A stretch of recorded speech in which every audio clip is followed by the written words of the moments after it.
better be there when I call you. That's basically so funny. what she said. That's so funny. That's the only thing I know about Reseda. I don't know exactly where There's just nothing there. It's just very residential, and there's like no really restaurant going out area. There's no street where things are happening. There's no farmer's market. There's nowhere to hike. There's no like natural beauty. It's not like there's some park or some anything. Like there's literally fucking nothing there. Wow. It's like where it's not quite like Sun Valley. Have you been to Sun Valley? You know, where like... Yeah, my wife works in Sun Valley. So Sun Valley is where, you know, totaled cars go to die, right? Like that's that neighborhood. God. Yes. I'm not gonna lie, it's just now clicking how many like totaled cars I've just seen on the road. And I'm like, is anyone gonna get that? Like, does no one care about this car that's been here for months? Yeah, but like Sun Valley, that's like where I went to the crematorium to pick up my dead dog's ashes. Like that's Sun Valley, right? And I'm sorry. I know. I promise you, I am not trying to laugh. It's okay. The idea of like picking up a dog's ashes. It's like, I don't know why it's funny, but it is just a little bit. It is. Tiny... But Will, I didn't even formally, we already jumped in, but Kazeem, welcome to Podcastina. Thank you. I love the name, by the way. Thank you so much. I am very jealous that my name doesn't rhyme or go with podcast. Don't be jealous, because I swear I think it holds me back. Galina, Rivina, Podcastina? Yeah. How? Because, well, you know me, so it's different, but I think with people that don't know me, I read this book last year that was called Drunk Tank Pink. Drunk Tank Pink? Yes. Okay. One of the most important books I've read. Okay. What the premise of the whole book is how much we are primed by information that we're taking in at a subconscious level, basically. Okay. Like, it's called Drunk Tank Pink because there was an experiment where they had painted a drunk tank pink. And through all this research, for whatever reason, the people that were being held in these drunk tanks were calmer because of the color. Because the color evokes a calmness in people. They subconsciously affiliate it with babies, with femininity, right? Like, there's all these different studies that are similar to that are outlined in this book, where, for example, if you see one of those parking lots that has one of those little like police boxes in it that has the police blue light, so that actually does cut down on crime. Even though there's no officer there, the subconscious effect of people seeing the police blue light kind of tricks them and makes them behave. And it's not like 100% correlation, but there is a correlation. And so there was a part about names and name recognition and ease of pronunciation. And so it really had me thinking that because my name is difficult and there's nothing I can do about that, right? Like, it's just kind of, instead of being a tailwind for me career-wise, I think having a hard name is a headwind for me that I have to like battle against. People have to get over that my name is weird. Okay, question. Monty. You okay? We're going to be checking in with Monty. That happens. It's perfectly fine. Watch him like, I don't know. I feel like sometimes dogs see ghosts, and I'm like, that's why you're barking. Well, don't take it there. What are you barking at? Right? What do you see that I don't see? Yeah, right. Anyways, but yeah, when you say your name is hard, I don't see your name as hard. I appreciate that. People think your name is hard. Because it's uncommon. His name is Kazeem Rahman. Yeah, so you get it. I'm Nigerian, so like I only know people with difficult names. Like I grew up with all of them. Is Kazeem a typical name in your culture? No. Oh, okay. Actually, it's not. It's like there's Femi, there's like Agumbayojo is like a long like last name, right? It's like there's a guy who's like was on that television show called The Talk. His last name is Bajabi Amila. Jeez, exactly. That's four last names. When I see that, I'm like, I can pronounce that easily. Sure, you have familiarity. Yeah, but when I see your name, I don't see that as like a hard name. So it's interesting that people have a hard time with your name. I think so, because I think look at, I'm trying to think of like a top podcaster or a really popular celebrity that has like a super difficult name that people had to kind of get over. There are, of course, examples, but I feel like how fucking easy is Joe Rogan? Like, Yeah, how easy is That's Alex easy. Cooper? Alex How Cooper, easy Tim is Mel Dillon. Robbins, right? Yeah. Like, these names are so fucking easy that people just read it right away and there's no hesitancy. Whereas, like, I agree with you. My name is easy. It should be. It's Fanatic. Yeah. But I think because people aren't familiar with it, I mean, I've experienced this my whole life, right? Like, I started doing open mics and it was like, people would just pause. They would pull my name out of a bucket and they would pause and I would know it was me before. Yeah. Or it's like they say Galina Riviera or Galina or like they just give up on my last name a lot and it ends up being Riviera. I've heard so many times because they just like won't read the whole thing. And so even though it's just like a tiny little thing that I think makes my career harder, I do think it makes my career just like a little bit harder. I know, because Trevor Noah, born and raised in South Africa, his name is still Trevor. Mm-hmm. Right? So the recognition. There's still a regular recognition. I wouldn't say it's so that what word do we use for that then? Not hard, but like there's no like there's no familiarity. There's no familiarity. Right? Yeah. Huh. I never thought about that. I didn't either until I don't know if you're into those types of books, but that book really changed things perspective. Yeah, no, but that because I always just thought I'll just correct people when they have to say my name, right? But then sometimes I'm like, it depends. It depends on the show. I'm not gonna lie to you. If I'm like in like some random bar show, then I'm like, just say Kazeem. Like, don't even bother yourself. They don't know who I am, right? But yeah, I can understand the unfamiliarity. Got that one. Anyway, but yes. Yeah, people say Kazim, people say Kazeem Rahman, it's Rahman, right? So yeah, I can understand that feeling of like, I think this name is holding me back because sometimes it's hard to say for people that don't even want to put in an effort to say it. Yeah. Here we are. The plight of an immigrant. The plight of an immigrant and the children of immigrants. And Monty. Such a thing. I gave him a nice, polite American name. Monty. What were you going to name him? No, I was always going to name him What was your old dog's name? If you don't Mila. Mila. Oh, okay. Yeah, so I went M. That was a girl. That was a girl. Okay. I went M on purpose as, kind of a tribute. Okay. And then I ended up naming him Monty as I was mourning my last dog, and that was like a very fucking maybe one of the hardest things I'd gone through because her decline was very painful, and it was like over the course of 5 months she got really ill, and it was all downhill from there. That was like not even like a quick. It was not quick. Yeah, she had heart disease. It was I was controlling it via meds for 5 months, and then there was just it was like, hey, it's cruel to keep this dog alive at this point, so I had to make the decision and put her down. And with him, I decided I wanted to have the M name, and also, have you ever been to Big Sur? No. Okay, it's my favorite place on earth. I had a friend that used to work there. Yeah, same. So, it's just this magical place. It's one of the only places on earth where you have redwood trees lining the ocean. Oh, wow. Just the proximity, right? So you'll be driving on Pacific Coast Highway, and it's up on this hillside. There's these massive redwoods that just make you feel like nothing matters because what are you compared to this tree that's been here for 400 years, 500 years? For those who don't understand how majestic a redwood is, Disney always uses them. Disney uses redwood like back in like old school Disney. Now Disney just uses like more live action stuff. But old school, whenever you're in the woods in a Disney movie cartoon, you're gonna see, and if you see a giant tree, it's a redwood tree. Yeah. Whether you're spiritual or not, like there's God in these trees because they're just so massive. They survive fires. They survive like any kind of weather, like really anything. Yeah. And so that's part of the reason that place is so special to me. And then like the ocean is really cool. There's a beach where there's like one of those keyhole rocks. Yeah.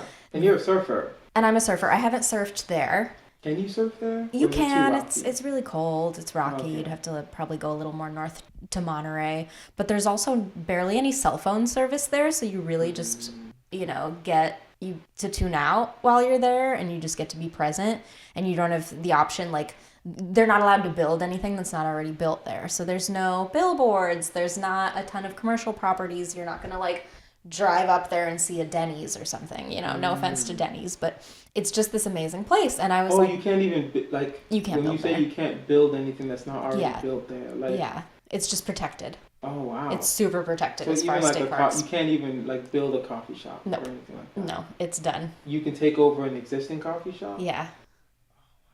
Wow. The people there really... Yeah. They keep tight tabs on what's going on there because it's so special. And it's in Monterey County. So I was trying to find a way to honor that. And I had went there to heal from my dog's passing. And I was like, Monterey, Monty. Boom. So that's how I got his name. There we go. So he's named after Big Sur. He's named after the county with the magical trees. Yes. That's cool. Thanks. All right. Monty. What would you name a pet if you had a pet? I don't know. Something stupid. I'm not gonna lie. I want to be I would name him that. I would probably go to Wu-Tang name generator and That's great. pick a name and put in some stuff and pick a name. Yeah, that's how I got my company name. What's your company name? I had to start doing corp to corp stuff. For those of you who don't know, I'm an IT contractor on the side. So I used to do, there's two types of working, you would know this, but I'm just explaining it. There's W-2 and there's 1099. There's also a corp to corp. So basically 1099 has some protections for you. Corp to corp has no protections whatsoever. Oh, wow. It's we're going to give the company money. We're not giving the person money.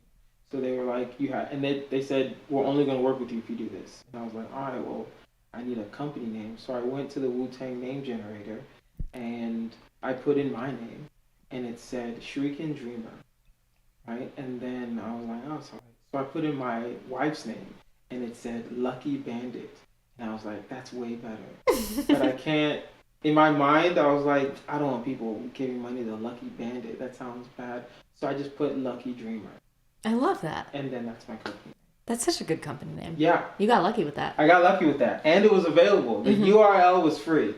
So, no. Actually, it's not. There's someone that owns luckydreamer.com, but he just hasn't used it in 10 years. And he doesn't respond to emails of me trying to buy it. So here we are. Did you have to copyright that? No, I don't think so. I had to file it. It's an S corp within California. That's so adult. So I know. There's so many little things I'll do during the day that are so adult, right? And then at nighttime I'm like, hey guys, God, these kangaroos are crazy. It's such a weird morph. You have to transition fast because it's at 5:30, this dick joke needs to work. At 9 a.m., I have a meeting. I have a meeting where I have to present a plan for this company to do something. But then at 5:30, hey man, we're gonna talk about how crazy my dad is. It's weird. It's weird being a comic and being an adult. It permeates into everything. Yeah, it's weird let me not say it's weird being a comic. It's weird being a comic and trying to be responsible, if that makes sense. Also, I just realized we're wearing flipped. Oh, so we're matching. We're matching. There we go. Good job. Thank you. That's what we do. Huh, Monty? Anyway, I'm going to shout out, of course. Yep, there we go. He loves you. I hate animals, but I like this. Yeah. I like the fluff. He does that. I'm not going to sit here and act like the fluff is not, cool. It's glamorous. Right? I will say his teeth are very sharp. They're not, I promise. I don't know. Well, that's the thing. And I don't know anything about dogs. Does he not have, is that not a full set? I feel like he's missing teeth, or maybe they're just far apart. They're a little further apart from the canines. There's a bit of spacing before it gets into his molars. Not that I'm a dog teeth expert or anything, but I will say with him, so he has just the best temperament. He would never, it would never even occur to him to bite a human, ever. It's just not. I mean, I travel with him a lot, and there's been like random kids that will come up to him at the airport and just like get in his face, and it would just never occur to him to bite somebody. He will bite another animal, but yeah, that's different. Though. That's different. He's trying to make sure they know. Yeah, I mean, I live with. You gotta let other dogs know. You gotta let other dogs know. There's a cat here who is locked up so that she won't knock over the very expensive podcasting equipment. Okay. But they have a really playful relationship. However, if she tries to get near his food bowl or something, like he will snap at her. Oh wow. Yeah. Okay. And he bites her when they're playing. He'll like bite other dogs and play. Okay. Like bite as in like a playful bite or like a legit like, hey. I mean, he'll give a warning fuck off if he's being territorial. Yeah. He is capable, but he just would never, it just wouldn't, it's like not built within him to do it to a person. Oh, that's cool. Yeah. Is that with this type of dog? No, it's just him. Oh, it's just him. Mm-hmm. Huh. I mean, I've met a lot of very sweet Pomeranians, but it's kind of a mixed bag with Pomeranians. Yeah. So I have met very vicious ones. I'm just lucky with him, like him specifically. He just, again, has the best temperament. The only dog I know that's small that's supposed to be like really mean is a Chihuahua. They can be. I heard Chihuahuas are like mean unnecessarily. They're just more likely to bond to only a few people and not be super friendly the way that a stereotypical like golden retriever or doodle or something would just be pretty open-minded towards anybody. But he's very much, he acts more like a bigger dog in that way where he's like pretty excited about anyone that's excited about him. Yeah, that's cool. It is. Yeah. Here we are. Me, you, and Monty. Write that down. That's a good podcast. That is a good podcast. Me and Monty and the guest. It's kind of the silver lining, I think, of having to record it at home now is that he gets to be a part of it. So it's not like I'm trying to pander to the Pomeranian community, but I mean, if they find me. If they come, great, we're here. If they come. Let's take it. We'll take everybody. That's right. We'll take anyone who wants to listen. You listen, please. It's true. So, I hate the Cybertruck. Yes. So much. I'm very vocal about it. I was going to post a picture. There was a Cybertruck that parked in front of my garage. And I'm not going to lie to you. Up close. Have you ever seen it like super up close? Oh, yeah. Yes. It's still ugly. It's not as bad as it looks when I see it driving around. when it's just standing still, it's like, okay, it's not. I can understand why someone would say the car looks nice. Is it a good car? No. Like, it is an ugly car. But also, there's a couple Ferraris that I'm like, that's an ugly Ferrari. Right? With me? You're going to say that with me? I forgot you work for Ferrari. I thought you just worked for Porsche. My bad. No, I work for Ferrari. Okay. Oh, there are a couple Porsches. Edit this out. There are a couple Maseratis that I'm like, well, no. I've never seen a bad looking Maserati. What have I seen? Okay, McLaren. There we go. There's a McLaren. McLarens all look very similar. Yeah. There's not a ton of distinguishable qualities with them. Granted, I don't know them well, but I feel like from year to year and model to model, I'm like, is that different? Is the 710 different than the whatever? It's not. It's all the same. It's all the same. But there are some luxury cars that I'm like, this is an ugly car. Mm-hmm. Right? So I can understand why someone would like the Tesla truck. It is a really terrible car though. Like the range isn't good. Uh-huh. Like it's not durable, right? Elon Musk did that little bat thing where he's like the glass is indestructible. No, it's not. It's not even how regular cars are manufactured. You can't do a lot of the stuff you think you can do when you're like building a car. And it's like, it's an ugly car. Yeah, it's stupid. But why do you hate it so much? Like, you, posted about this. Was that real, like the spray thing? Yeah. Did you do that? No, I did not do that. Okay. No, a few people were asking if I did it. She posted on her story a Cybertruck. I don't know. It said fuck something. It said fuck Musk. It said fuck Musk. And she was like, was it in your garage? Yeah. Yeah, she posted it. You gave no context.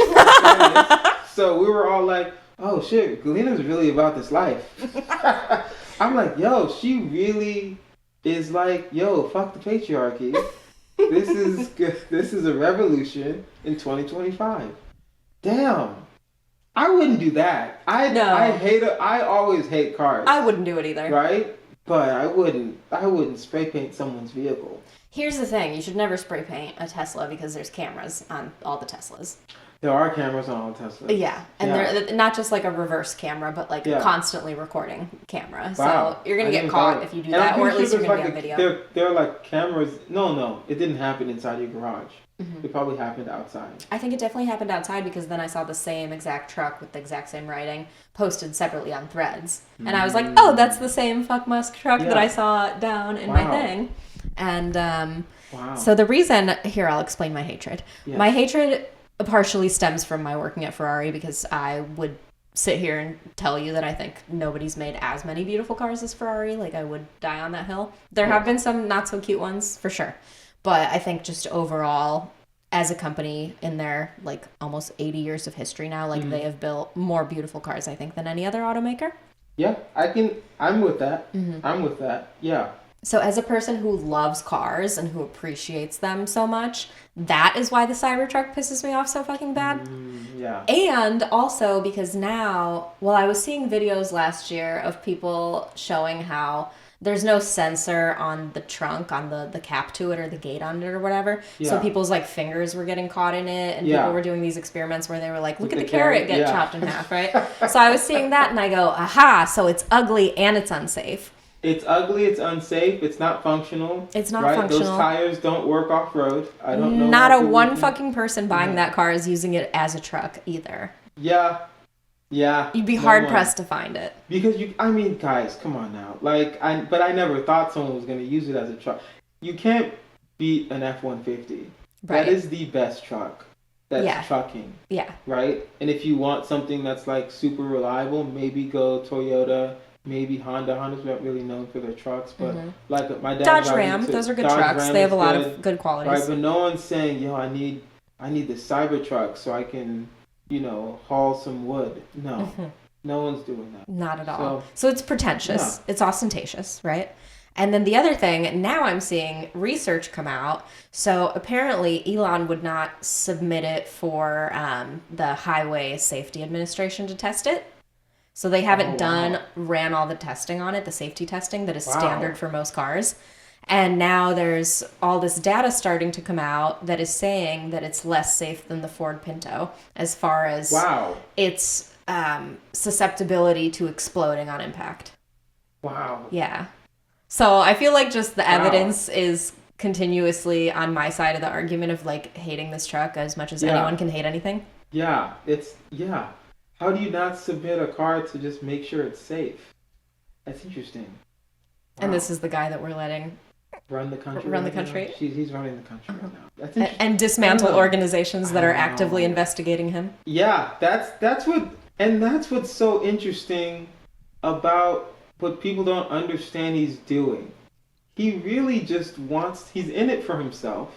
1,000%. He's dismantling everything that's like investigating him. Right? So it's such I don't know. I don't know what's going to happen this year because inflation is still high, everything's still expensive. I don't know if it's going to go down. I don't know how bad the economy is going to get. I already know that like I can only speak for like people that I know in like Hollywood, like it's going to get a little more grim because these companies already planned on like making less content because they've actually realized they can still raise their prices and still make less content. Yeah. Because people don't realize Netflix has less content now than they've ever had. And they've raised their prices like twice. So it's like all they want is, if all you want is Squid Game and they can convince you that all you need is Squid Game and like a Love is Blind, and that's exceptionally cheap to film. Right. Because they film it in like 3 weeks. I don't know if you guys know this. Reality shows are all filmed in one go. Like 2-3 weeks.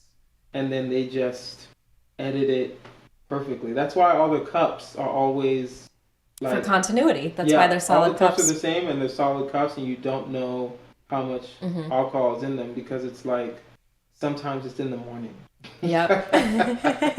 I love that fact about Love is Blind. It's so true. It's just, I saw yesterday a breakdown I hope I saw it somewhere reliable, but it was effectively saying that because of the government contracts that Elon has, that if you broke down his government contracts and what they're worth, he's getting paid out roughly $8 million a day.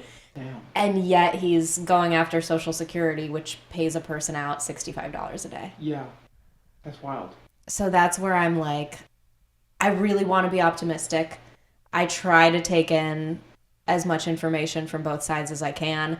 There's certain, like, I consider myself pretty moderate for the most part, and there's things that, like, I lean a little more this way on that and a little more this way on that, but I'm like, how can anyone think that he has anyone but himself in mind? Yeah. How can anyone really believe that he's going to look out for, like, regular Joe in Iowa? Yeah, and I can make the argument that most people are just moderate, down the road people. I think so too. Anyone with like sensibility and critical thinking. Where it's like, yeah, cool. We can disagree on guns. No one's gonna say they don't want like background checks. Right. Right? We can disagree on taxes. No one's gonna say that corporations shouldn't pay. Where it's like different things like that, most people are down the middle. I think we're so accustomed to being like to only talk about the fringe elements of like what's really going on, that people like Elon are allowed to just run rampant, and we're still arguing about, trans people in Texas. Yeah. Where it's like there's three of them. There's three of them. There's three. Let them play basketball. Yeah, who gives a care. shit? I do not care. Me neither. The Department of Education is gone. Like, let them play basketball. Yeah, it's interesting. I don't know. Where do you think the industry's going? The industry, God, it's been unraveling for so long, but I think that things took just a turn with social media, right? That nothing will ever be the same because there's so many content creators now who are just as famous as, let's say, like an A-list celebrity. And so what has happened, at least from my viewpoint as a creator, is I came into this, like started doing stand-up 10 years ago thinking the avenue is one way, right? That I'm supposed to get representation.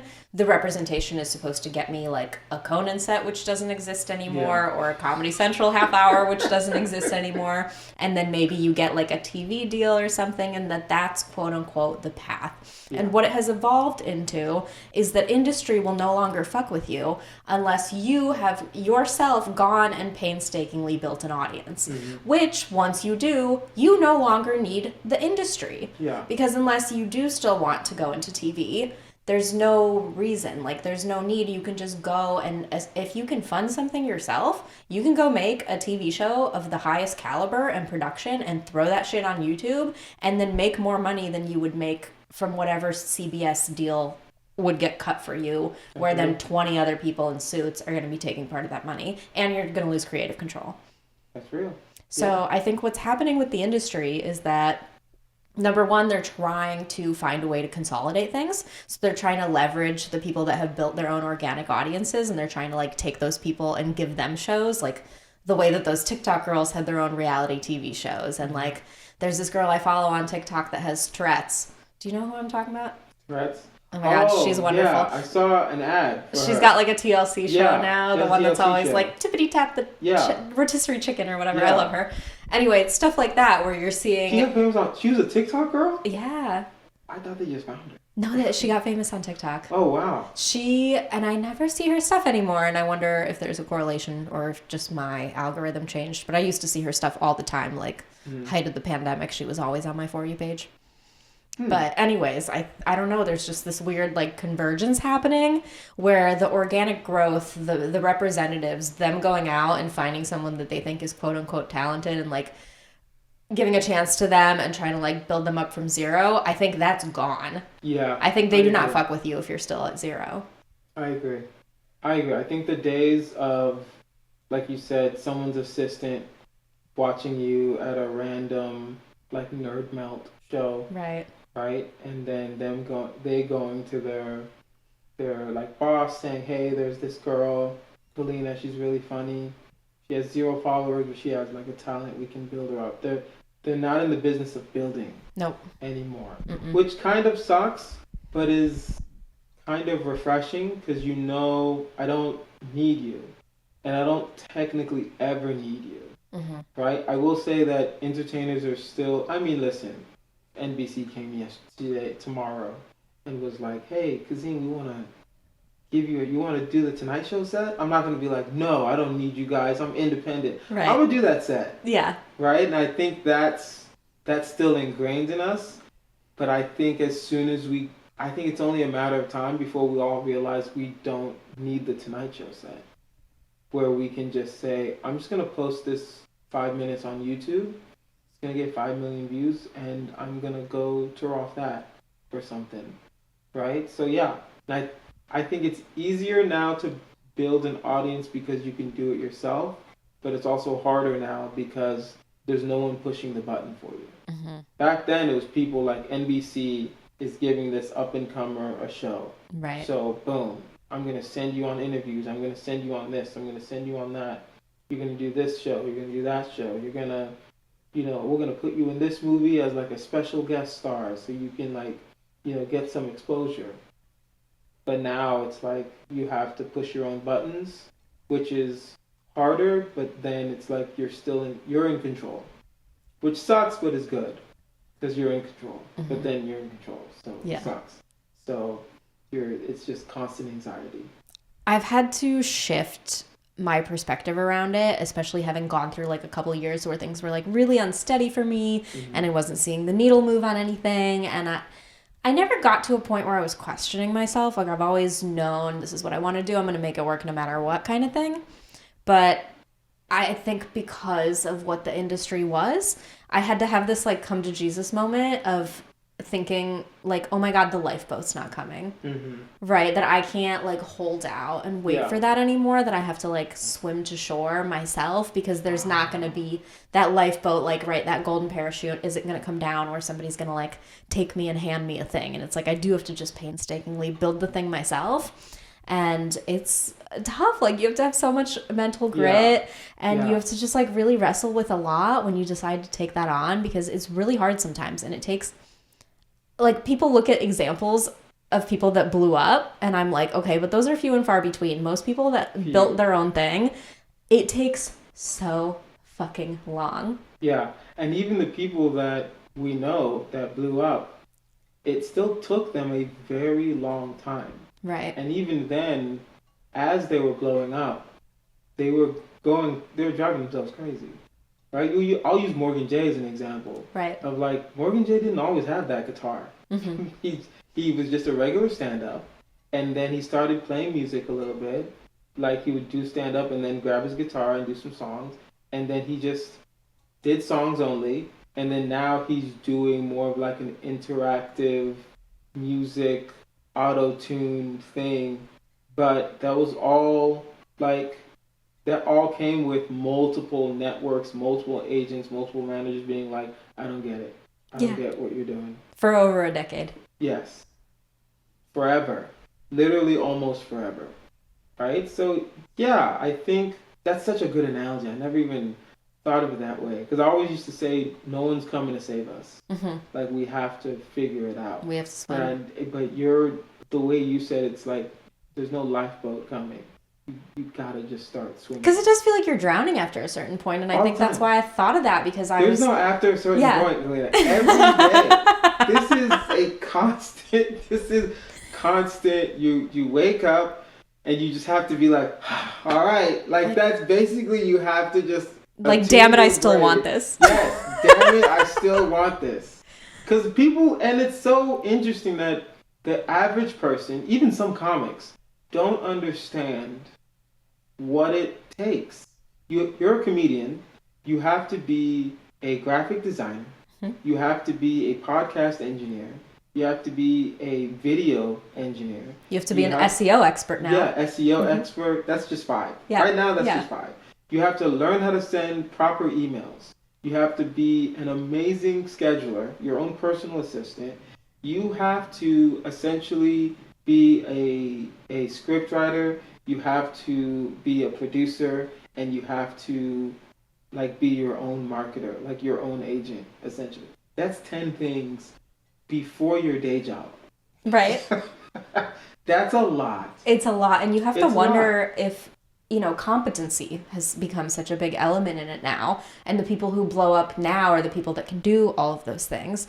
And so I almost wonder if, like, the comedians that were big back in the day, were they the ones that were, like, really crazy, like a character, like an Andy Kaufman type or something like that? It's like, would those people thrive today? No. Right? No. Because would they even... Respectfully. I respect all of them. I don't think an Andy Kaufman would thrive. I don't think... Because could he send an email? No.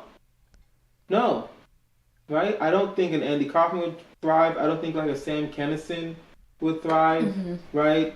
Mitch Hedberg, I don't think would thrive. I think those people were just exceptionally talented, and people saw them and be like, okay, I'm going to push the button for that guy because that guy deserves a shot.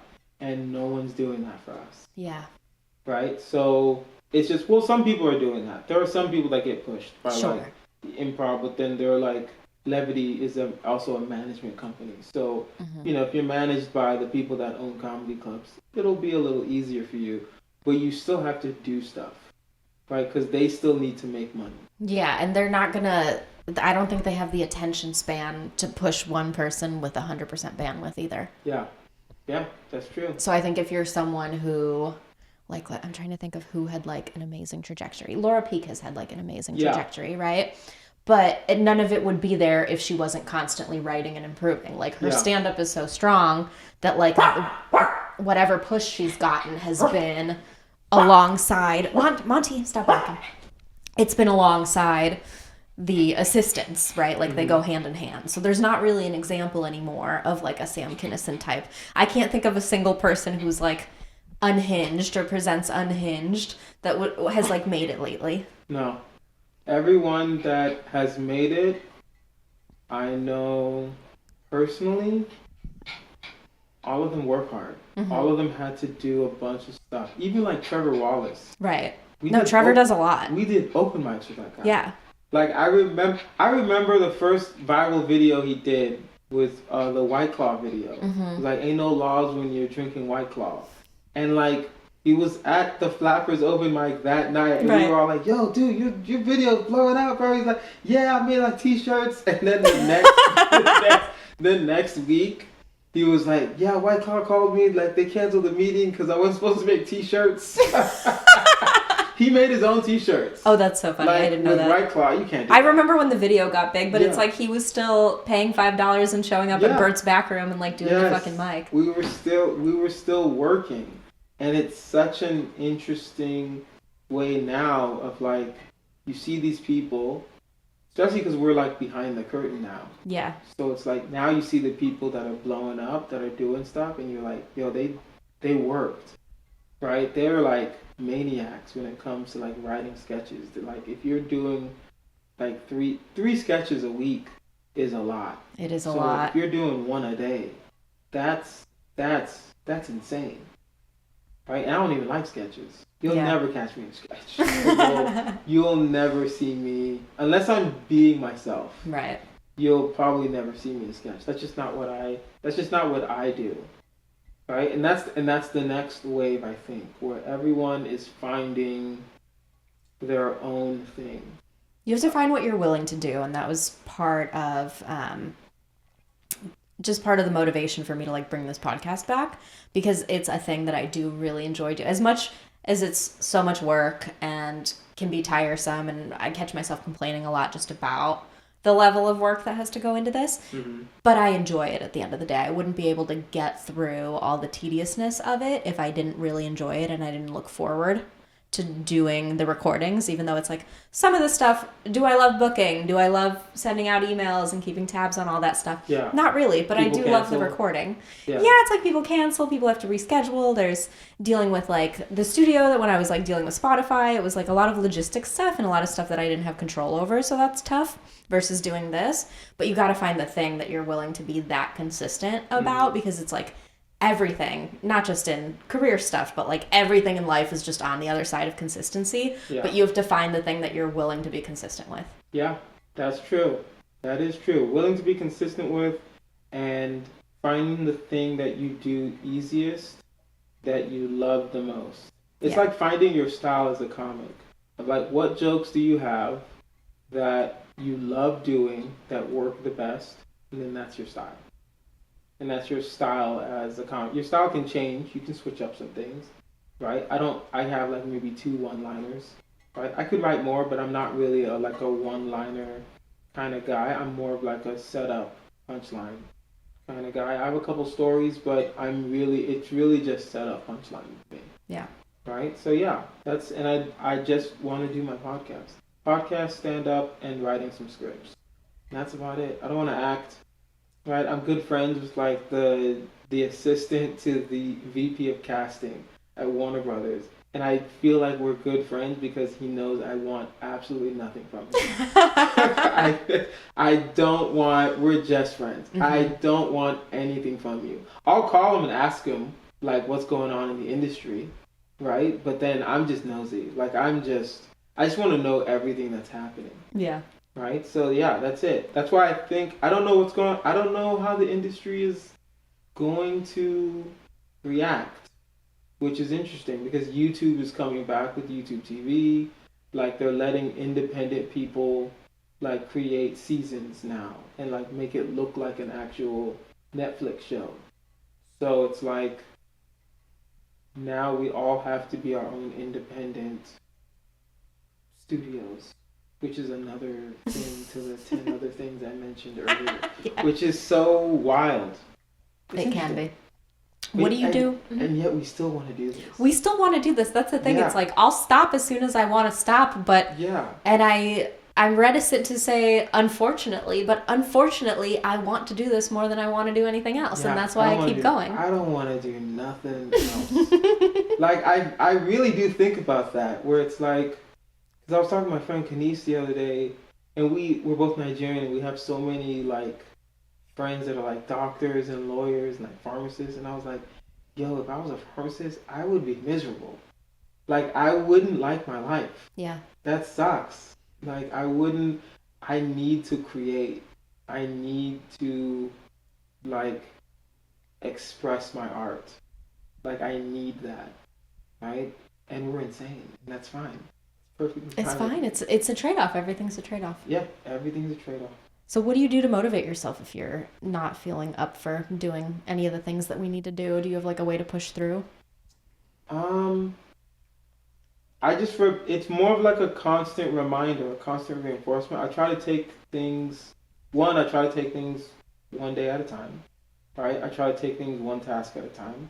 I try to remind myself that like I can't do everything, even though I do. I think it's an immigrant thing where I feel like I'm definitely lazier than most people think I am. Mm-hmm. Same. Right? Oh, I go through that like, so much. Kazeem, you're killing it. And I'm like, you don't even know. Yeah. If I just had a tiny bit more like time management, we wouldn't even be having this conversation because I would be somewhere else. I'd be on tour. Like you wouldn't be seeing me right now. That's what you think. Exactly. That's what I think. But it's like I have to remind myself, it's just, listen, like you said earlier, I want to do this. So it's not going anywhere. So I'm just going to do what I can with the time that I have. Right? And that's it. That's how I try to stay motivated. Actually, you said that. This was a very long time ago. This was at West Side Comedy. And everyone used to hang out. I haven't been West Side in forever. I need to go back. Because it is a nice mic to go to. And everyone used to hang out in the green room.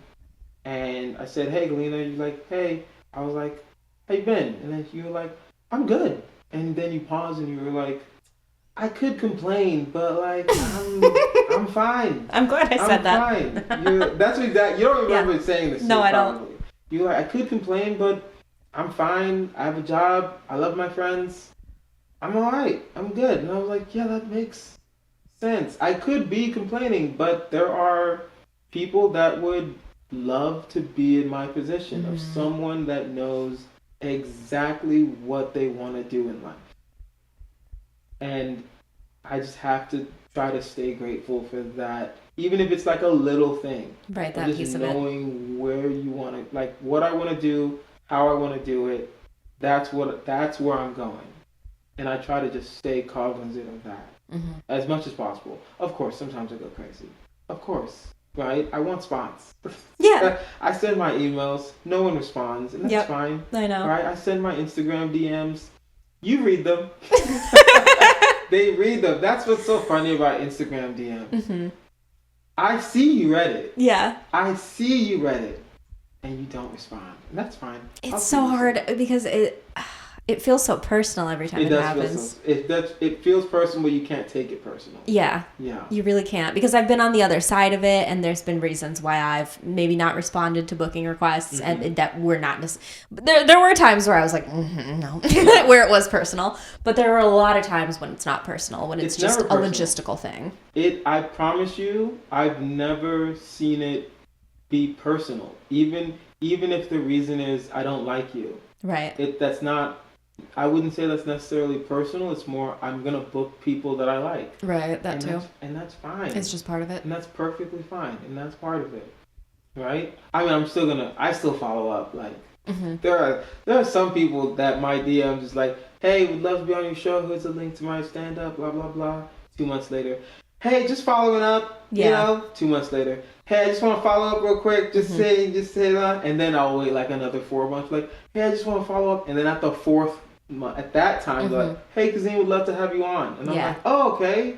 It wasn't personal. It was never personal. It was never personal. I have to get better at following up. It's like a big hurdle for me to pass through. And it's just like a personality thing that I'm working on outside of comedy too. It's an immigrant thing. We don't want to seem like a nuisance. 100%. That's our thing. And I hate asking for help. Yes. That's the other thing, is I hate having to... Because my wrong assumption is that if someone wanted to book me, they would. Whereas it's like, they're not even fucking thinking about me. And that's not personal. It's just there's so many comedians. And if I'm not, which I never have been like... the one that all the heat is on. Like, I've never been that person that everybody's like thinking of and booking all at the same time. That is so true. It's such and of course it's like, because of course this is like the trajectory of comics. They move here, like 10 people move here. Yeah. 3 of them get heat. 3 of them get on every single show for like 5 months straight. And then 10 more people move here. And then 4 more people get heat, and then those 4 people get on every single show. And that person has never been me.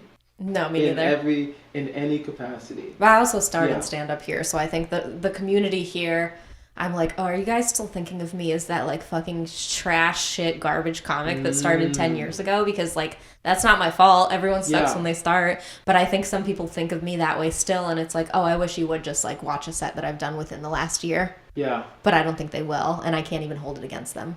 Yeah.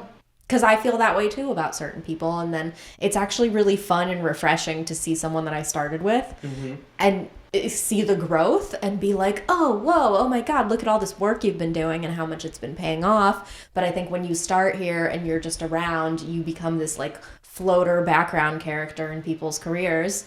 And again, it's not personal. And it's such, I don't want to sit here and necessarily like pathologize the immigrant mentality of having to like work really hard. Yeah. And it sounds like you have what I have, which is like productivity dysmorphia, where like we think we're not doing it enough, and it's not true. It's not true. But it feels so but true. It feels so true. It feels so true. Yeah. It always feels true. It does, because you're like, I don't want to throw away or somehow disregard or disrespect that like my family went through all this shit to get me here, and I'm not having this like magnificent life. Yeah.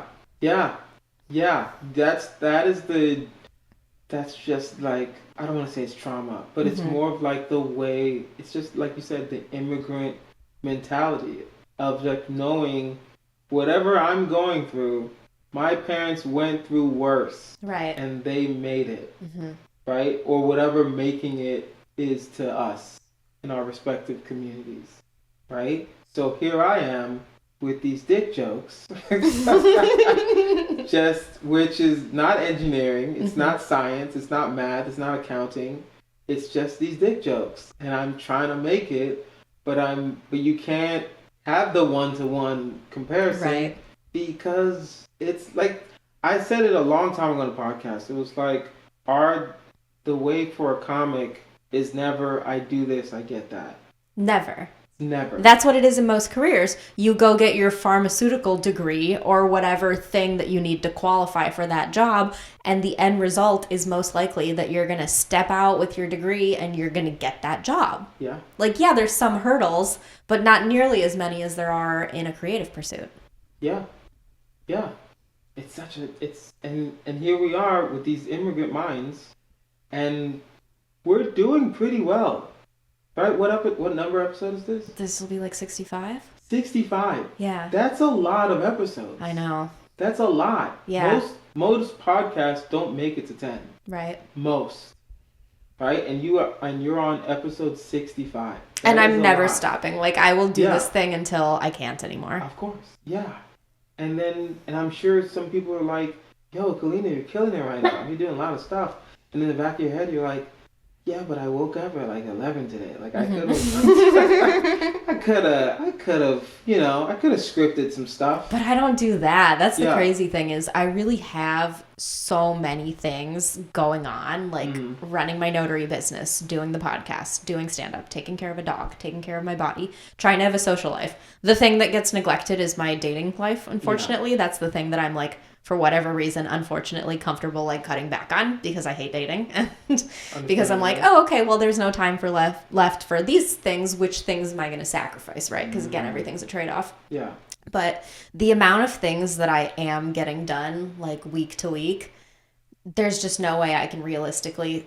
I will sit here and say I could have done more, but it's just not true. Like I really couldn't have. Yeah, that is true. Yeah, I feel that. Maybe I need to add my 2 more things. No, don't. I shouldn't. But yeah, no, it's so going back to your point. How do you stay motivated? I just have to remind myself I am at all times I'm doing the best I can, even when I'm doing nothing. That's the best I can do. Sometimes you have to do nothing, and that's like a really tough pill to swallow. Yeah, that is true. Sometimes you just have to sit and relax and decompress and like let your brain reset. Right. Because it's hard to be productive and be creative if you're not at rest. Or like you said, if you're not taking care of your body. So I'm trying to like work out more. I'm trying to like eat way more healthier than I've been eating. Right? So yeah, that's how I stay motivated. What do you do? Other than like the pull-ups? I know, that's such a We've been watching, Galina. You're at 5. I'm at 5. Exactly. I can't consistently do the 5. Like, I hit the gym yesterday and I wasn't able to do more than 3. Okay. But I think it's because when I'm on my period, I just don't have this.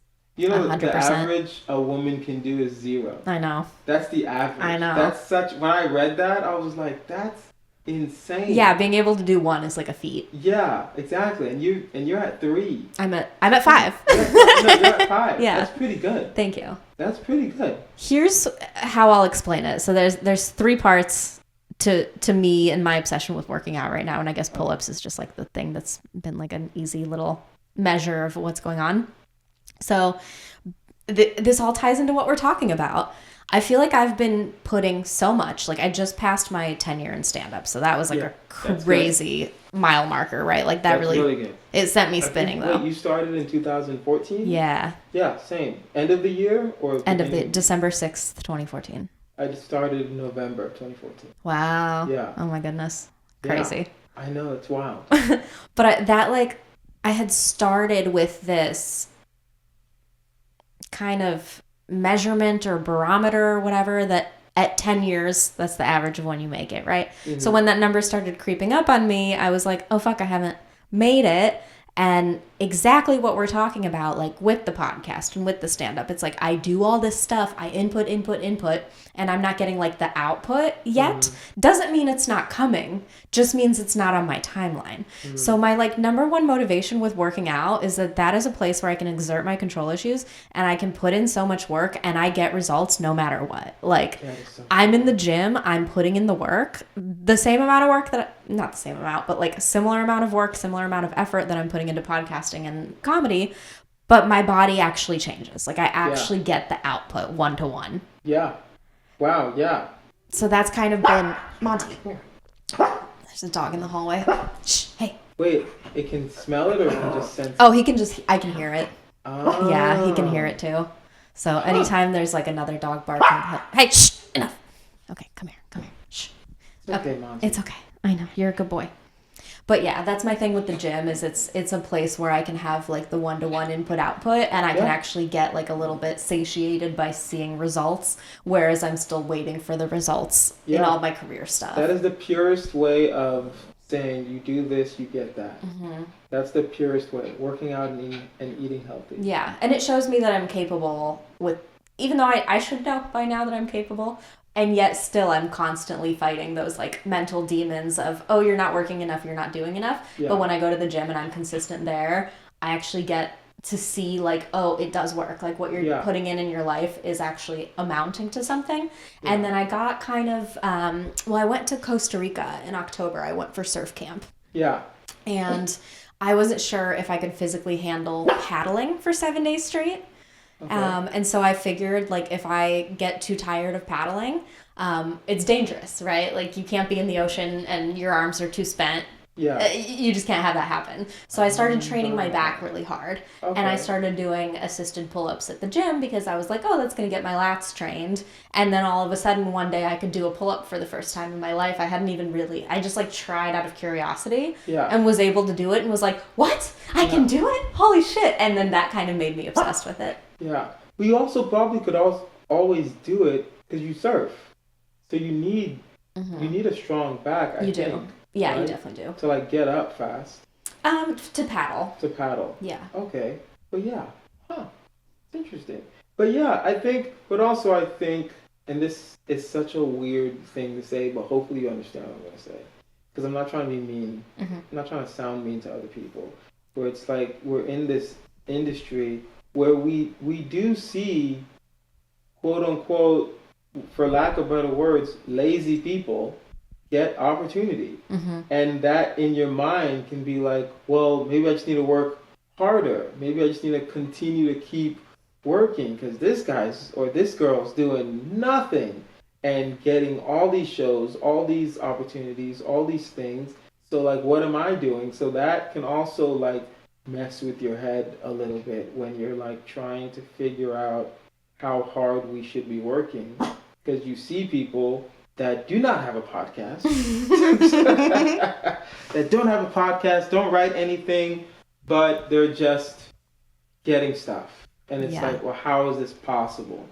Right? So that we have to also like make sure we like tame that little demon in the back of our heads, saying that, okay, well, what am I doing what are they doing that I'm clearly not doing to like get this opportunity? We're doing the best we can. Right? So that can mess with our heads a lot. The comparing, there we go. The comparing is a really rough our one. Journeys to other people's journeys, especially when you're 10 years in and you know other people that are like 5 years in, and you're like, oh, they're like getting stuff or getting stuff, quote unquote, whatever stuff means. But then when you look behind the curtain and you ask them, like you actually go talk to them, and they're like, yeah, I'm broke, and I'm like, oh, but like what? Hold on, I thought you did commercials. I'm like, yeah, commercials don't pay like that. I'm like, oh, everything's fake in this business. You have to remind yourself, everything's fake, nothing is real. You're doing the best you can. Yeah. With you and Monty. With me and Monty. How is it, I'm going to switch gears a little bit. How's married life treating you? Married life is good. Yeah. We have a kid. I don't know if you knew that. I don't. 10-month-old. Oh, congratulations. Yeah. That's amazing. 10 months ago.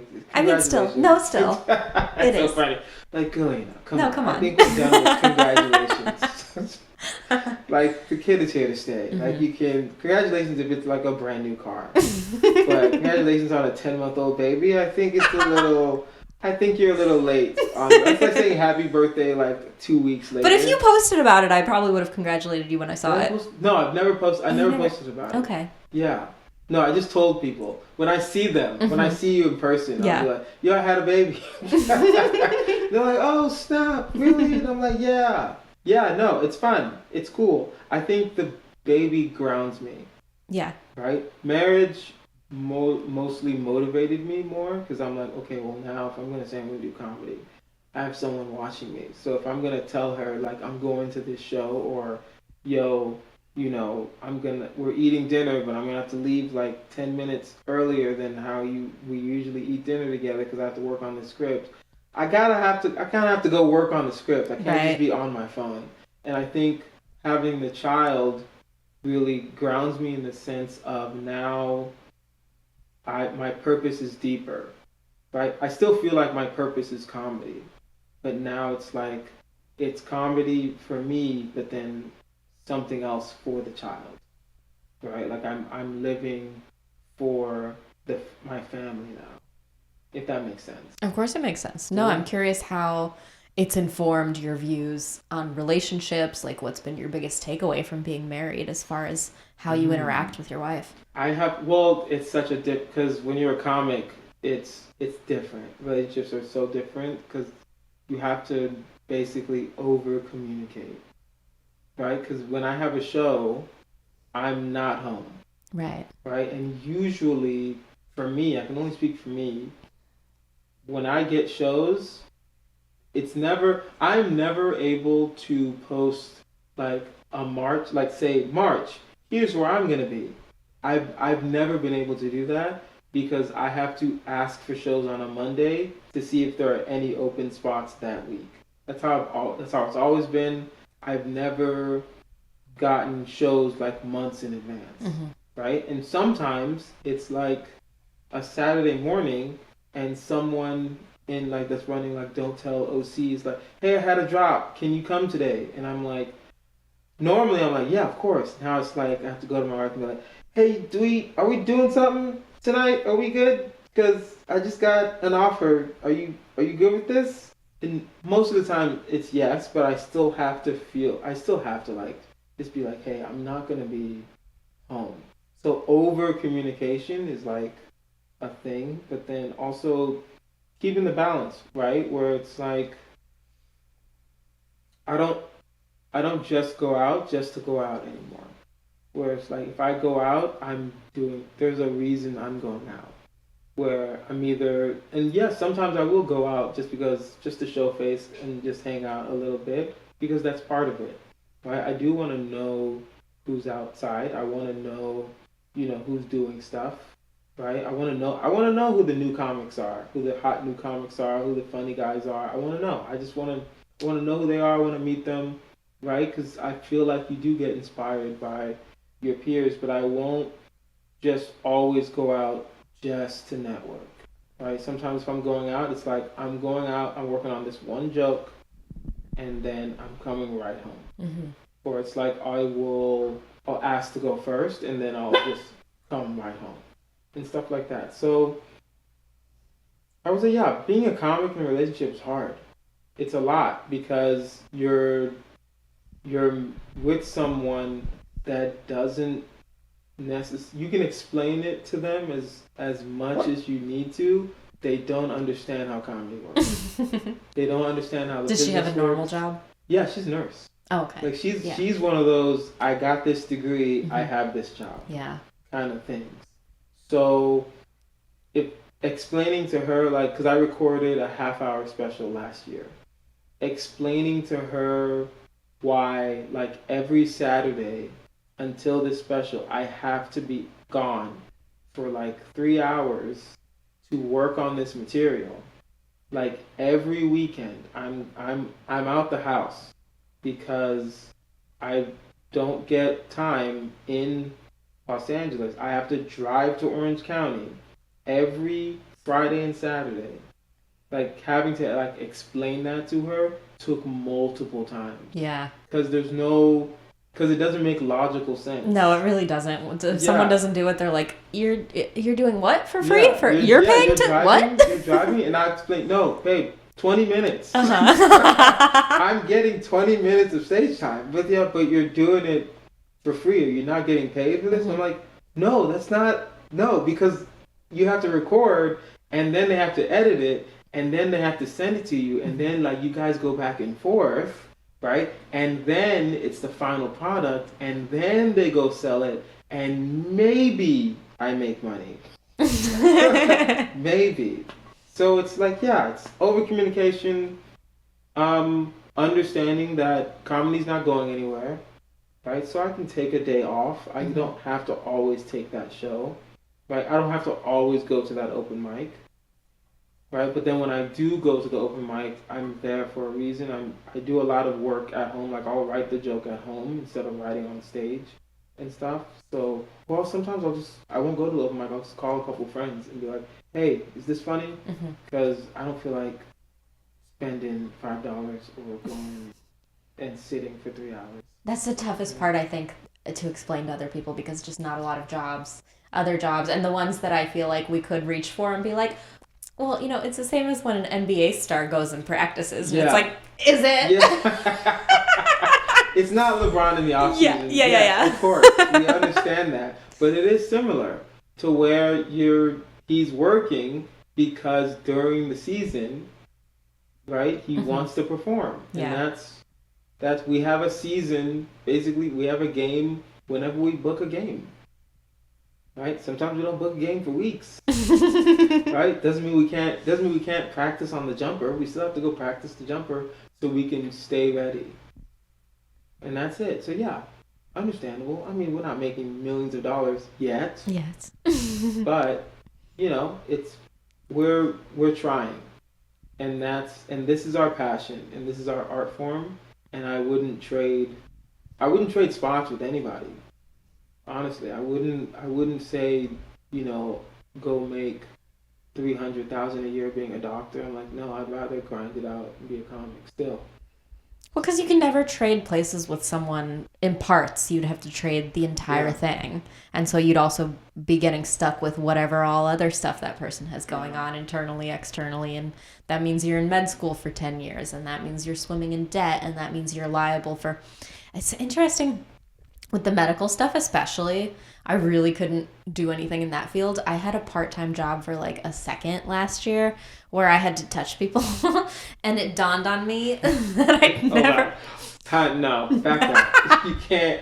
Again, see what I mean, Galina? You have to give context. I'm going to. When you say I had a job where I had to touch people, first of all, I don't know why you didn't even immediately. You didn't give no title. You didn't give no location. You were just like, man, I had a job where I had to like touch people. Time out. What were you doing?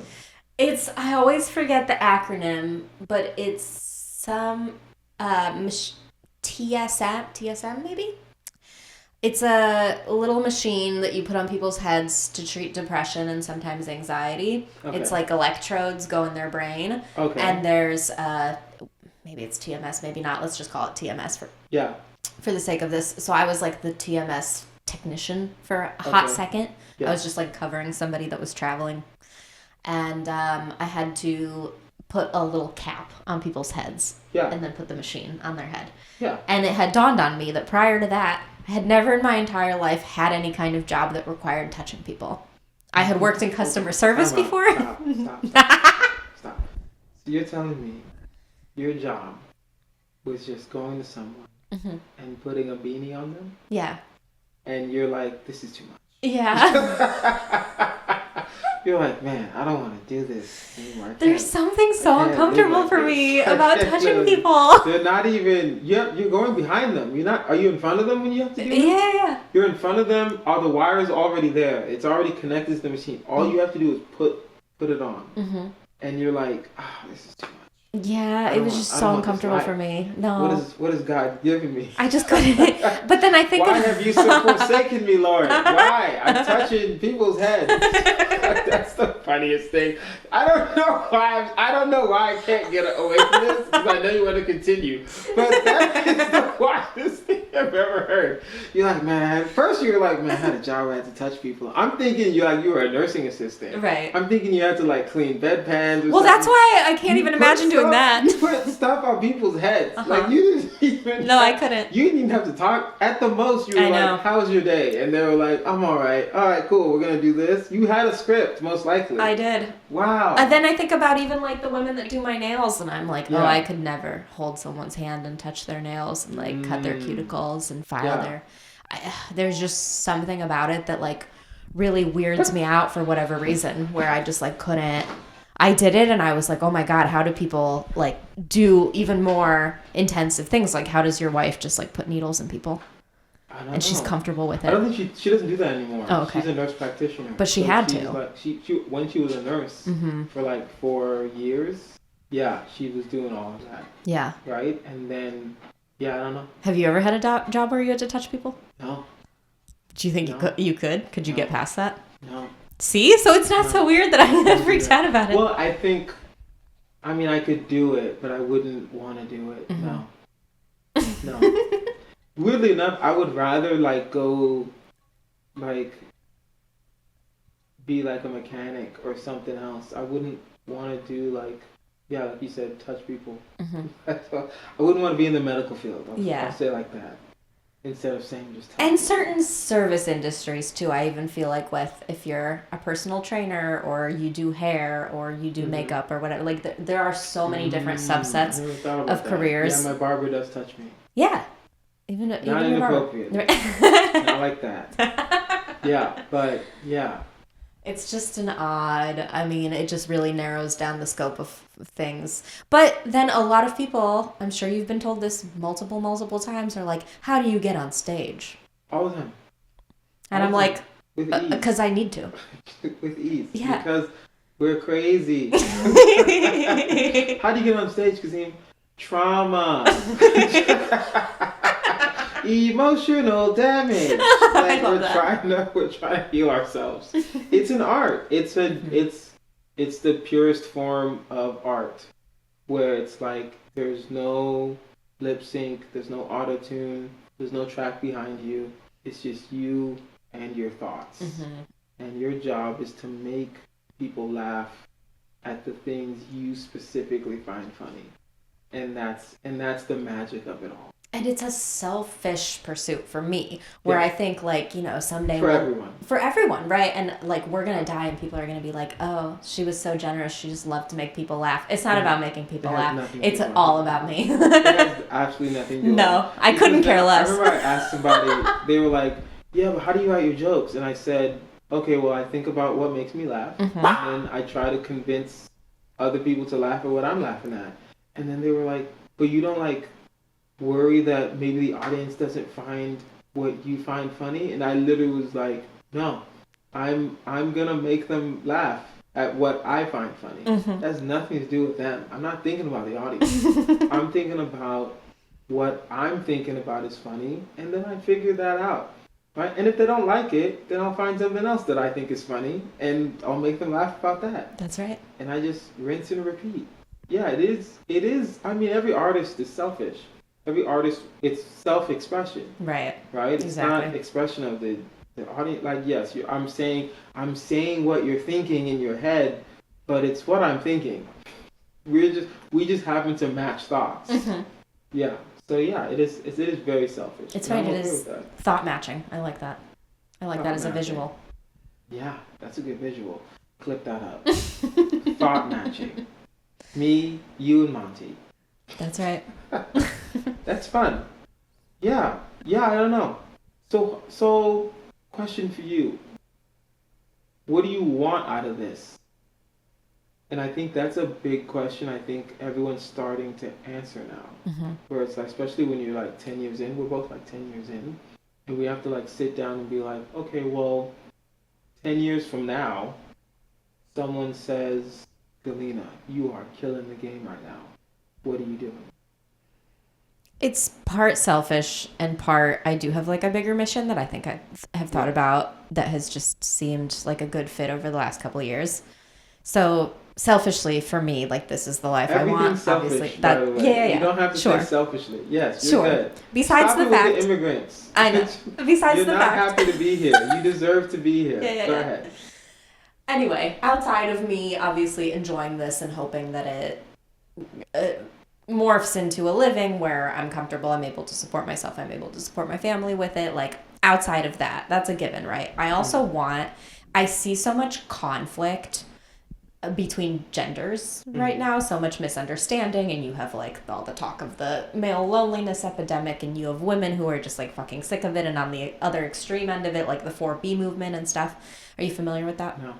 4B? 4B movement. It's something that's coming out of Japan that has started kind of infiltrating here, where I guess the words in Japanese are all B's, and that's why it's the 4B movement, but it's women that are like so fucking fed up that they're like, we're not going to marry men, we're not going to date men, we're not going to have sex with men. I forget what the fourth one is. It's just, they're just fully swearing off men. Yeah. And I think it's just this mutual lack of understanding and unwillingness to hear the other person out. And then on the other end of it, it's also like a shaming that's happening of like, a lot of women being super resentful of men and then shaming them and fucking being pissed at them for like doubling down and digging their heels in and letting someone like Andrew Tate become a thing and like, you know, the incel movement, all that shit versus like the 4B extremism where I'm like, the two extremes where I'm like, neither of these groups are listening to each other.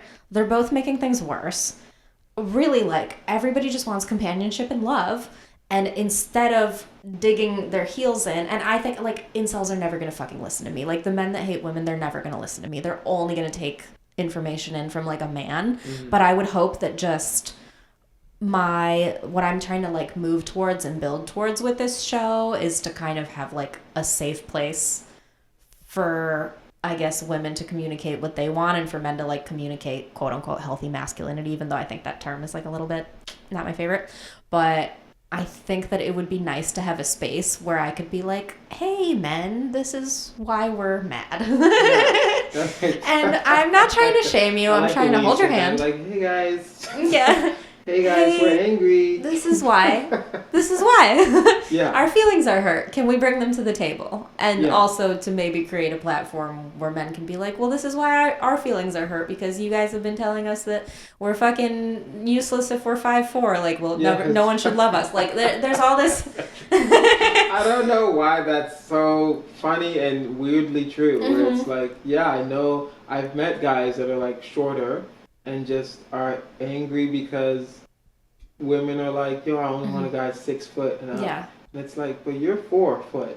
But the like, 4 foot guy is also being then mean and not bringing anything else to the table. Like he's a shitty partner. He's given up. Like he doesn't do anything to better himself. Right. Yeah. And then he gets extra mad and I'm like, well, you could at least like, yeah, you can't do anything about your height. Yeah, you can't do anything about like women that are shallow. Everything else. Exactly. Like you can still come to the table and be a worthwhile partner and show up and like try to be a better person and improve yourself. And I think that there's just like so much work to be done there that I would love to have a platform. And here's the thing, like at this point, I've been accused of misandry. Like I've been accused of like misandry. Misogyny, just like the other way around, where it's like I've been accused of man-hating speech on this show and stuff, and I'm like, there hasn't been any. I love men. There's men in my life that I'm like, these are exemplary men. Also, because I know you from your jokes, you don't really hate men like that. No, I don't. You think men are stupid. You think some men are stupid. Well, they are. Yeah, that's fair. Yeah, and that's fair, right? But I don't. You don't strike me as a person that's like, all men are useless and they're stupid and they don't know anything and they're all short. And they can't reach a fucking thing in the kitchen. Exactly. You can't reach nothing. Yeah. Yeah. So anyway, that's my bigger vision, would be able to maybe just like contribute to that conversation, even if it's like the tiniest little bit. Yeah. If I could just bring some fucking understanding to the table. Have you done any like solo pods on that thought? A little bit. Yeah, I'm trying. The thing that I think I need to accomplish with it is maybe getting more. I think I need to get male, like, anytime. And I always ask, and I'll put this question out to you, like, what is your idea of healthy masculinity? Because I think a certain subset of men, they're never going to fucking listen to me about it no matter what. Yeah. They're only going to listen to other men about it. Masculinity.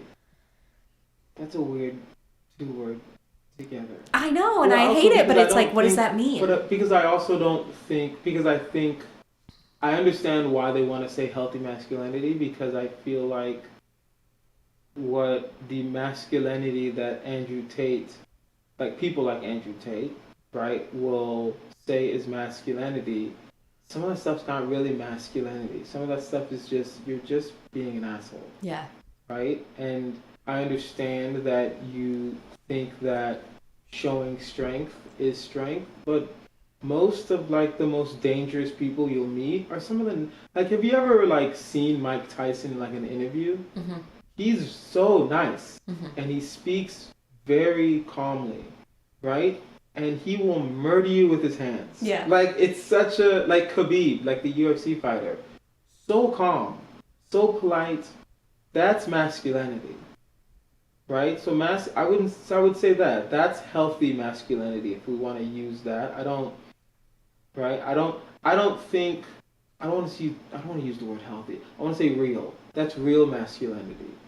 Because it's, yeah, and there is parts of masculinity that's like, yeah, you're supposed to be, and maybe this is just because it's the immigrant mentality. Yeah, I feel like men should be able to provide for their home, right? I'm not saying that if you make less money than your wife, then you're useless. I'm saying that if you're going to lead, you should be the leader. But that doesn't mean it doesn't mean that I'm suddenly never listening to my wife.